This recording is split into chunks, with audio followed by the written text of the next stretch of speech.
Hello friends, કેમ છો બધા? મજામાં છો ને મિત્રો? આજના આ વિડીયોમાં આપણે ધોરણ 10માં ઇંગ્લિશ વિષયમાં unit number 6 I love you teacher જેની શરૂઆત કરી હતી તેને કન્ટિન્યુ રાખશું મિત્રો. લાસ્ટ પેરેગ્રાફમાં જ્યાં સુધીનો આપણે અભ્યાસ કર્યો છે તે લાસ્ટ પેરેગ્રાફમાં હેલનજી એવું કહેતા હતા કે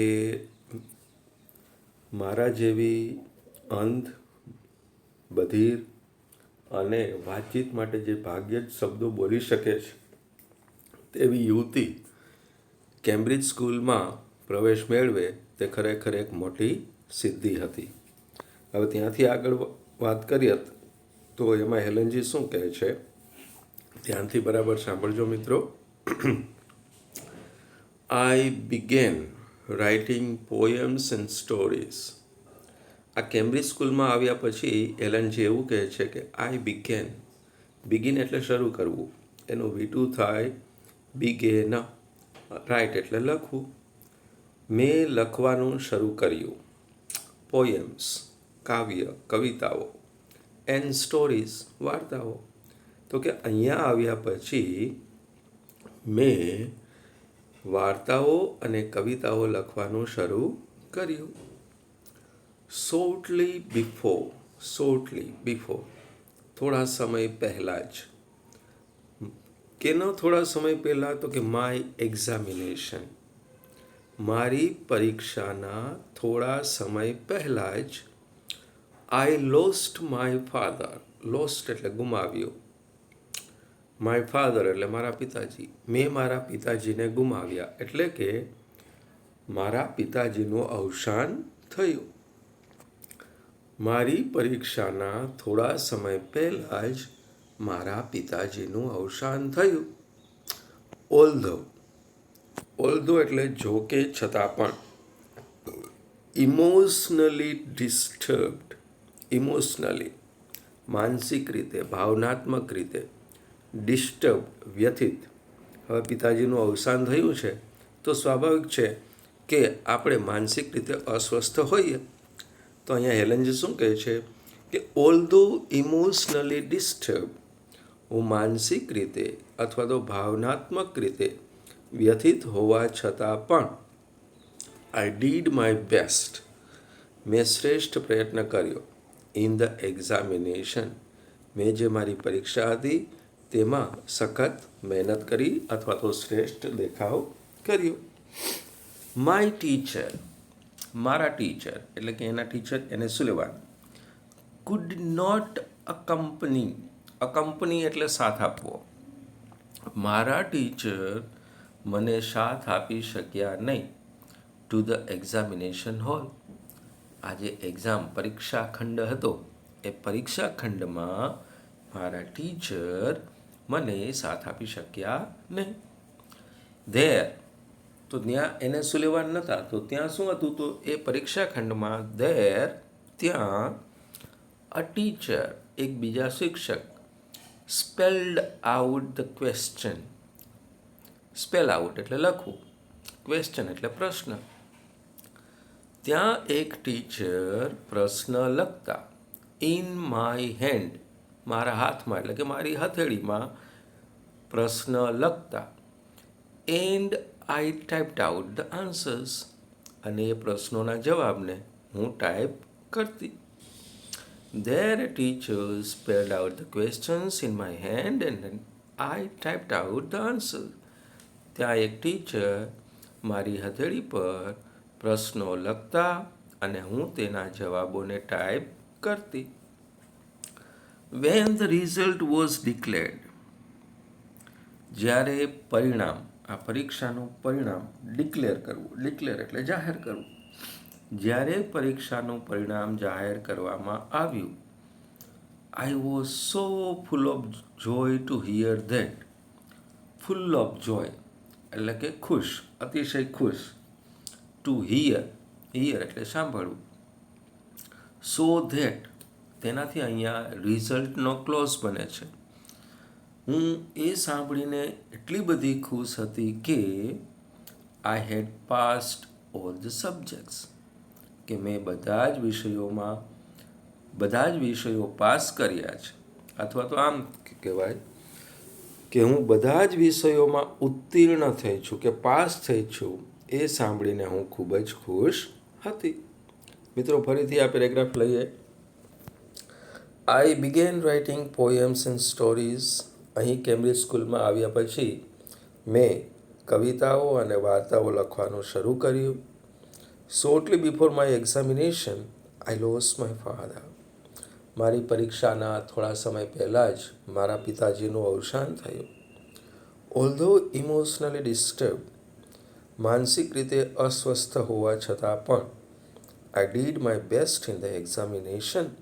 મેં પરીક્ષામાં સખત મહેનત કરી, શ્રેષ્ઠ દેખાવ કર્યો. My teacher couldn't accompany me to the examination hall. પરીક્ષા ખંડમાં મારા શિક્ષિકા મને સાથ આપી શક્યા નહીં. There a teacher spelled out the questions in my hand. તો એ પરીક્ષા ખંડમાં એક શિક્ષક મારી હથેળી ઉપર પ્રશ્નો લખતા. And I typed out the answers. અને હું તેમના જવાબોને ટાઈપ કરતી. When the result was declared, અને જ્યારે પરિણામ જાહેર થયું, I was so full of joy to hear that I had passed all the subjects. અને જ્યારે પરિણામ જાહેર થયું ત્યારે હું બધા જ વિષયોમાં પાસ થઈ ગઈ હતી, એ જાણી અને મને ખૂબ જ આનંદ થયો. સમજાયો ને મિત્રો? પેરેગ્રાફ ઇઝી છે. જે કોઈ અઘરા કે ડિફિકલ્ટ વર્ડ્સ તમારા માટે હોય તેમના હું તમને મિનિંગ્સ પણ કહેતો જાઉં છું. તો ત્યાર પછીનો આપણે પેરેગ્રાફ લઈએ છીએ મિત્રો. આઈ રિમેમ્બર એટલે યાદ કરવું કે રાખવું. I remember my first day at the Radcliffe College in 1900. હવે હેલનજી ઈસવીસન 1900ની વાત કરે છે જ્યારે તેઓએ કોલેજમાં પ્રવેશ કર્યો. તો શું કહે છે કે આઈ રિમેમ્બર, મને યાદ છે, માય ફર્સ્ટ ડે, મારો પહેલો દિવસ, at the Radcliffe college in 1900, ઈસવીસન 1900ની સાલનો રેડક્લિફ કોલેજમાં મારો પ્રથમ દિવસ એ મને યાદ છે. હવે હેલનજી કોલેજમાં પ્રવેશ કરી લીધો છે. શું કહે છે હેલનજી? આઈ ન્યૂ, હું જાણતી હતી, there were challenges in my way, કે ભાઈ જીવનમાં તકલીફો તો આવવાની જ, પડકારો આવવાના જ, કારણ કે પોતે અંધ હતા, બધીર બહેરા હતા. તો ભાઈ આવું જે વ્યક્તિ છે, શારીરિક રીતે જે અસમર્થ છે, જેનામાં દ્રષ્ટિ નથી, શ્રવણ શક્તિ નથી, એને તકલીફો તો પડવાની જ ને. હેલનજી એ વાતને સારી રીતે જાણતા હતા. I knew there were challenges in my way. હેલનજી એવું કહે છે કે મને ખબર હતી, હું જાણતી હતી કે મારા જીવનમાં પડકારો કે મુશ્કેલીઓ આવવાની જ. But I was eager to overcome them. I was eager એટલે આતુર, ટુ ઓવરકમ વિજય મેળવવો, માં સફળ થવું, ધેમ એટલે તેઓ કોણ છે અહીંયા? આ મુશ્કેલીઓ. પણ હું તેઓના પર વિજય મેળવવા માટે આતુર હતી. The professors looked. તો હવે હેલનજી પોતાના કોલેજનો જે અનુભવ છે એ આપણને જણાવતા શું કહે છે? ધ પ્રોફેસર્સ લુક્ડ ફાર અવે. આ જે પ્રાધ્યાપકો હતા, લુક્ડ ફાર અવે, એટલા બધા દૂર લાગતા. As if they were speaking through a telephone. જાણે કે તેઓ ટેલિફોન દ્વારા વાત કરતા હોય તેવી રીતે, તેટલા મને દૂર લાગતા. હવે જો મિત્રો આપણે ફેસ ટુ ફેસ વાત કરતા હોય અને ફોન ઉપર વાત કરીએ તો સ્વાભાવિક છે કે એક પ્રકારનો જે ડિફરન્સ છે એને તમે મહેસૂસ કરશો. ફેસ ટુ ફેસમાં આપણે એકબીજાની સામે છીએ. ફોન ઉપર આપણે એકબીજાનો અવાજ તો સાંભળી શકીએ છીએ, પણ ચોક્કસપણે એવો ખ્યાલ આવશે કે આપણે એકબીજાથી દૂર છીએ. તો અહીંયા પણ હેલનજી પોતાના અનુભવને વાત કરતાં એવું કહે છે કે એ શિક્ષક તે મારી બાજુમાં જ હોય છે, છતાં પણ મને જાણે કે એ શિક્ષકો ટેલિફોન દ્વારા વાત કરતા હોય એવા દૂર લાગતા. The lectures were spelled. જે કંઈ વ્યાખ્યાનો હોય, લેક્ચર્સ હોય, વેર સ્પેલ્ડ એ લખાતા. ઇન ટુ માય પામ્સ, મારી હથેળી ઉપર આ વ્યાખ્યાનો લખાતા as rapidly as possible. Rapidly એટલે ઝડપથી, પોસિબલ એટલે શક્ય. તો આ જે પ્રોફેસરો છે એ મારી હથેળી પર વ્યાખ્યાનો લખતા કેવી રીતે? તો કે એઝ રેપિડલી એઝ પોસિબલ, શક્ય એટલી ઝડપે આ વ્યાખ્યાનો મારી હથેળી પર લખાતા. And I would note down, note down એટલે નોંધી લેવું, લખી લેવું. વોટ એવર, જે કાંઈ. આઈ રિમેમ્બર્ડ, મને યાદ રહેતું. When I went back home, અને જ્યારે હું ઘરે પાછી જતી ત્યારે મને જે કંઈ યાદ રહેતું તેને હું નોંધી લેતી. રિપીટ કરીએ મિત્રો. I remember my first day at the Radcliffe College in 1900. ઈસવીસન 1900ની સાલનો રેડક્લિફ કોલેજનો મારો એ પ્રથમ દિવસ મને યાદ છે. આઈ knew there were challenges in my way. હું જાણતી હતી કે મારા જીવનમાં મુશ્કેલીઓ તો આવવાની જ, but I was eager to overcome them. પરંતુ એ મુશ્કેલીઓ પર વિજય મેળવવા હું આતુર હતી. The professors looked far away as if they were speaking through a telephone. ત્યાં જે પ્રાધ્યાપકો હતા એ જાણે ટેલિફોન દ્વારા વાત કરતા હોય એટલા દૂર લાગતા.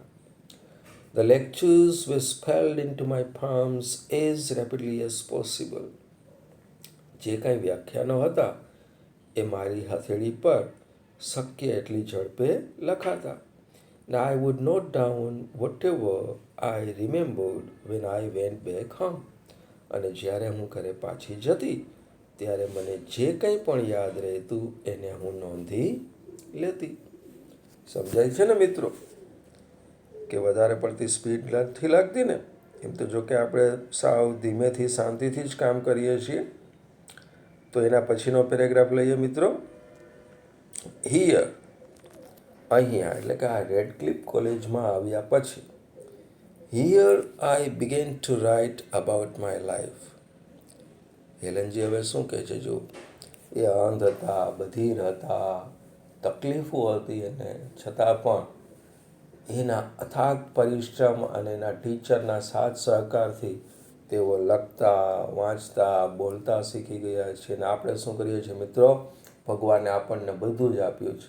જોવા માટે આંખો આપી છે, સાંભળવા માટે સરસ મજાના બે કાન આપ્યા છે, પણ આપણામાં જો કંઈ ઘટતું હોય તો એક જ વાત ઘટે છે કે હેલનજીમાં જે પ્રકારનું કમિટમેન્ટ હતું, જે પ્રકારની ઈગરનેસ હતી, જે પ્રકારની એનામાં એક ઉત્કંઠા હતી જીવનમાં પ્રગતિ કરવાની, કંઈક નવું જાણવાની, શીખવાની, એ આપણામાં જોઈએ એટલી નથી. છે તો ખરી, પણ જોઈએ એટલી નથી. તો મિત્રો આપણે આ લેસનમાંથી આ જ શીખવાનું છે કે હેલનજી શારીરિક રીતે અસમર્થ હોવા છતાં પણ જો લાઈફમાં સક્સેસફુલ બની શકતા હોય તો આપણે તો કુદરતનો આભાર માનવો જોઈએ કે આપણે સાવ નોર્મલ વ્યક્તિ છીએ. તો આપણે કેમ સફળ ન થઈ શકીએ? જુઓ, આગળ વાત કરીએ મિત્રો. Here I began to write about my life. આ રેડક્લિફ કોલેજમાં આવ્યા બાદ આઈ બિગેન ટુ રાઇટ, મેં લખવાનું શરૂ કર્યું. અબાઉટ માય લાઈફ, મારા જીવન વિશે. હવે જીવન વિશે લખવું એટલે આત્મકથા લખવી. આઈ રોટ ધ સ્ટોરી, મેં મારી જે સ્ટોરી છે એટલે કે જે મારી આત્મકથા છે એને લખી. બોથ, બંનેમાં લખી. In Braille and on a normal typewriter. Braille typewriter અને સામાન્ય ટાઈપરાઇટર એ બંનેમાં મેં મારી આત્મકથા લખી. ફરીથી લઈએ. I began to write about my life, મેં મારી આત્મકથા લખવાનું શરૂ કર્યું. I wrote the story both in Braille and on a normal typewriter, મેં મારી આત્મકથા બ્રેઇલમાં અને સામાન્ય ટાઈપરાઇટર એમ બંનેમાં લખી. The story of my life, અને જે મારા જીવનની સ્ટોરી હતી, કહાની હતી, એટલે કે જે મારી આત્મકથા હતી, વોઝ એડિટેડ, એડિટ એટલે સુધારો વધારો કરવો, સંપાદન કરવું, બાય જ્હોન મેસી. આ જે મેં મારી આત્મકથા મેં લખી છે એનું સંપાદન જ્હોન મેસી દ્વારા કરવામાં આવ્યું. ધ રાઇટિંગ વોઝ પબ્લિશ્ડ, અને પછી મારું આ જે લખાણ છે એને પબ્લિશ કરવામાં આવ્યું. પબ્લિશ એટલે પ્રકાશિત કરવું, છાપવું. In a magazine in 1903. અને 1903માં મારું જે આ લેખ હતો, લખાણ હતું, તેને એક મેગેઝિનમાં પ્રકાશિત કરવામાં આવ્યું. And I was paid four it, અને મને તેના માટે પૈસા પણ ચૂકવવામાં આવ્યા. ફરીથી લઈએ મિત્રો. Here I began to write about my life. અહીંયા આવ્યા બાદ મેં મારા જીવન વિશે લખવાનું શરૂ કર્યું. I wrote the story both in braille and on a normal typewriter. આ મારા જીવનની કહાની મેં બ્રેઇલ અને સામાન્ય ટાઈપરાઇટર એમ બંનેમાં લખી. The story of my life was edited by John Massey. મારી જે આ આત્મકથા છે તેનું સંપાદન જ્હોન મેસી દ્વારા કરવામાં આવ્યું. The writing was published in a magazine in 1903. અને ઈસવીસન 1903માં આ મારું જે લખાણ છે, લેખ છે, તેને એક મેગેઝિનમાં પ્રકાશિત કરવામાં આવ્યું. And I was paid four it, અને મને તેના માટે પૈસા પણ ચૂકવવામાં આવ્યા. ત્યાંથી આગળ વધીએ મિત્રો. આશા રાખું છું કે તમે એન્જોય કરતા હશો, કંટાળો નહીં આવતો હોય મિત્રો, કારણ કે સરસ મજાનું લેસન છે. ડિફિકલ્ટ વર્ડ્સના મિનિંગ પણ તમને કહેતો જાઉં છું, અને સાવ શાંતિથી આપણે સમજતા અને ભાષાંતર કરતા જઈએ છીએ. તો keep up your interest and listen carefully. We એટલે અમે. કોણ વી? તો કે બ્લાઇન્ડ. અમે અંધ લોકો છીએ. Are as ઇન્ડેટેડ. ઇન્ડેટેડ એટલે ના ઋણી હોવું, ના આભારી હોવું. To Louis Braille. હવે આ નામ તમે સાંભળ્યું છે ને મિત્રો, લુઈસ બ્રેલ. લુઈ બ્રેલ કોણ છે? યસ, તો કે બ્રેલ લિપિના શોધક, કે જેણે બ્રેલ લિપિ બનાવી એ. તો હેલનજી એવું કહે છે કે અમે અંધ લોકો છે એ લુઈ બ્રેલના ઋણી છીએ. As mankind is to ગુટનબર્ગ.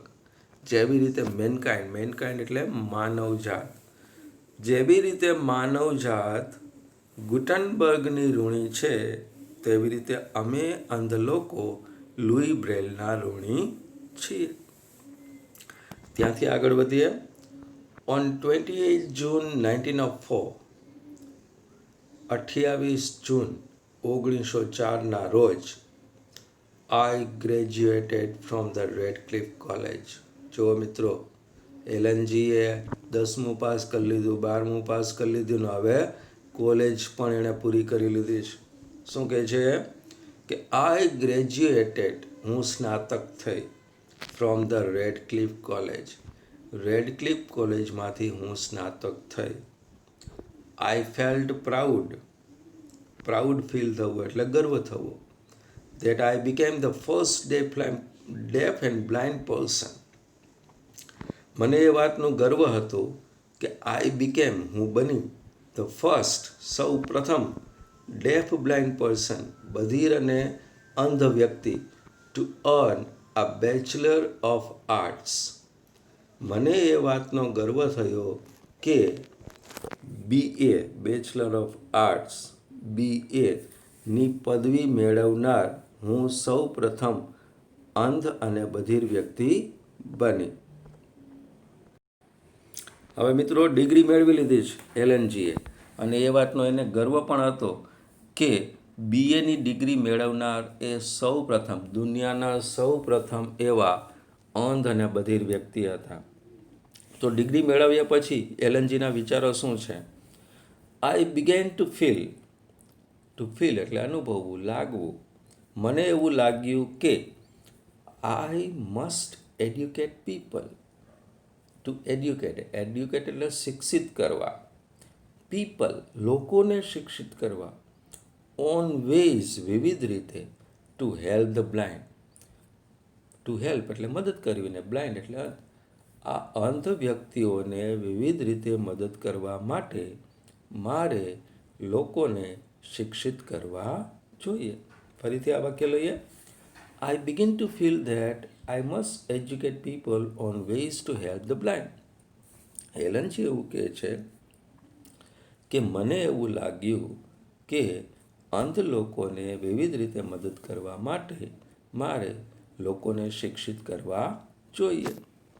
My prime goal, prime એટલે મુખ્ય અને ગોલ એટલે ધ્યેય, ઉદ્દેશ્ય, ઇન માય લાઈફ, મારા જીવનનો મુખ્ય ધ્યેય વોઝ હતો ટુ સ્પ્રેડ, ફેલાવવું, અવેરનેસ, જાગૃતિ, રિગાર્ડિંગ, ના વિશે, ધ પુઅર, નબળું, નિગ્લેક્ટેડ, ઉપેક્ષિત, જેની કોઈ ગણના ન કરતું હોય એવું, કદર ન કરતું હોય એવું, સ્ટેટ, સ્થિતિ ઓફ ધ બ્લાઇન્ડ, અંધ લોકોની. તો હવે આ વાક્યને કેમ ગોઠવશું મિત્રો? My prime goal in my life was to spread awareness. મારા જીવનનો મુખ્ય ધ્યેય હતો જાગૃતિ ફેલાવવાનો. Regarding the poor neglected state of the blind, અંધ લોકોની નબળી અને ઉપેક્ષિત સ્થિતિ વિશે સમાજમાં જાગૃતિ ફેલાવવી એ મારા જીવનનો મુખ્ય ધ્યેય હતો. ફરીથી સાંભળો. અંધ લોકોની નબળી અને ઉપેક્ષિત સ્થિતિ વિશે સમાજમાં જાગૃતિ ફેલાવવી એ મારા જીવનનો મુખ્ય ધ્યેય હતો. ધેર ઇન્નેટ એબિલિટીઝ, માત્ર આ વિશે જ જાગૃતિ નહીં, પણ ધેર ઇન્નેટ એબિલિટીઝ. જો ભાઈ આપણા બધાની અંદર ઇન્નેટ એબિલિટીઝ હોય જ છે. ઇન્નેટ એટલે શું? જન્મજાત. અને એબિલિટીઝ એટલે ક્ષમતાઓ. કુદરતે આપણને બધાને કોઈને કોઈ ક્ષમતા આપી જ છે. કોઈ ભણવામાં ભલે ઠોઠ હોય તો એ બીજા કાર્યમાં હોશિયાર હોય છે, અને કોઈ ભણવામાં હોશિયાર હોય છે તો એ બીજામાં બગડમ જેવો હોય છે, એને કાંઈ ખબર નથી પડતી. આપણામાં કોઈને કોઈ એક વિશેષતા કુદરતે ચોક્કસ મૂકેલી છે. જરૂર છે માત્ર ટુ રેકગ્નાઇઝ ધેટ એબિલિટીઝ. એ આપણી અંદર જે ક્ષમતાઓ પડી છે એને ઓળખવાની આપણે જરૂર છે. તો આ અંધજનોની આવી ઉપેક્ષિત સ્થિતિ, ધેર ઇન્નેટ એબિલિટીઝ, તેની જન્મજાત ક્ષમતાઓ, એન્ડ ધેર ઇન્સ્પિરેશન્સ, અને તેમની પ્રેરણાઓ વિશે સમાજમાં જાગૃતિ ફેલાવવી એ મારા જીવનનો મુખ્ય ધ્યેય હતો. I had to raise funds. To raise fund એટલે ભંડોળ ઊભું કરવું. ભંડોળ એટલે પૈસા. યસ, પૈસા. મારે ભંડોળ ઊભું કરવાનું હતું. હવે મિત્રો, કોઈ પણ કાર્ય કરવું હોય, ભલે સેવાનું કાર્ય હોય, સાવ નિસ્વાર્થ ભાવે આપણે સેવા જ કરવી હોય, પણ સેવા કરવા માટે પૈસા તો જોઈએ ને મિત્રો. પૈસા વિના કંઈ ન થાય. તો હેલનજી પણ અહીંયા એ જ વાત કહે કે I had to raise funds. મારે ભંડોળ ઊભું કરવાનું હતું. Not only but also. આ એક પ્રકારનું કોરિલેટિવ છે, સહસંયોજક, જેનો મિનિંગ થાય માત્ર આ જ નહીં, તે પણ. તો માત્ર not only to sustain a living for my self. Sustain એટલે જાળવવું કે ટકાવવું, અને લિવિંગ એટલે રોજીરોટી. ફોર માય સેલ્ફ એટલે મારા માટે. માત્ર મારી આજીવિકા કે મારું જીવન ટકાવવા માટે જ નહીં, but also to start projects, પણ યોજનાઓ શરૂ કરવા માટે. કઈ યોજનાઓ? Two remove darkness. રિમૂવ એટલે દૂર કરવું. ડાર્કનેસ એટલે અંધકાર. હવે અહીંયા અંધકાર એટલે ખરેખર જે સાંજ પડી જાય ને અંધારું થઈ જાય એ નહીં. આપણા જીવનમાં ઘણા પ્રકારના અંધકાર હોય છે. આપણને બધું દેખાય છે, અજ્ઞાનનો અંધકાર હોય, અહંકારનો અંધકાર, બધું સમજવા છતાં ન સમજવાનો અંધકાર હોય છે. તો આવા ઘણા બધા પ્રકારના અંધકાર આપણા જીવનમાં હોય છે. Darkness and મિઝરીઝ. મિઝરીઝ એટલે દુઃખ, યાતનાઓ. From the lives of other blind people. Lives એટલે જીવન, અધર એટલે બીજા, ને બ્લાઇન્ડ પીપલ એટલે અંધ લોકો. તો હવે આખું વાક્યને આપણે આમ સમજીએ. I had to raise funds not only to sustain a living for my self, but also to start projects to to remove darkness and miseries from the lives of other blind people. માત્ર મારું જીવન ટકાવી રાખવા અથવા તો મારી આજીવિકા માટે જ નહીં, પરંતુ અન્ય અંધ લોકોના જીવનમાંથી અંધકાર અને યાતનાઓને દૂર કરવા નવી યોજનાઓ શરૂ કરવા માટે મારે ભંડોળ ઊભું કરવાનું હતું. આઈ સ્ટ્રોંગલી ફેલ્ટ ધેટ, અને મને એવું દ્રઢપણે લાગતું કે I must give the others, મારે બીજા લોકોને આપવું જોઈએ, what I had gained from my teacher એને. ટુ ગેઇન એટલે પ્રાપ્ત કરવું, મેળવવું. તો હેલનજી એવું કહે છે કે મેં મારા શિક્ષિકા એને પાસેથી જે કાંઈ મેળવ્યું કે પ્રાપ્ત કર્યું છે એ મારે બીજા લોકોને પણ આપવું જોઈએ. તો મિત્રો, આજના આ વિડીયોમાં આપણે અહીંયા સુધીનો આ પેરેગ્રાફને રાખીએ છીએ અને આના પછીનું જે લેસન છે એની ચર્ચા આપણે નેક્સ્ટ વિડીયોમાં કરશું. જેમ તમને હોમવર્ક મેં અગાઉ પણ આપ્યું છે એ જ રીતે આજે પણ હોમવર્ક આપું છું કે આજે આપણે જે કાંઈ પેરેગ્રાફ્સ કર્યા એના કોમ્પ્રિહેન્શનના પ્રશ્નો તમને નવનીતની અંદર આપેલા જ હશે મિત્રો. એને તમારી નોટબુકમાં તમે લખજો, વાંચજો અને સમજજો. હવે પછી આપણે નેક્સ્ટ વિડીયોમાં મળશું મિત્રો. Thank you very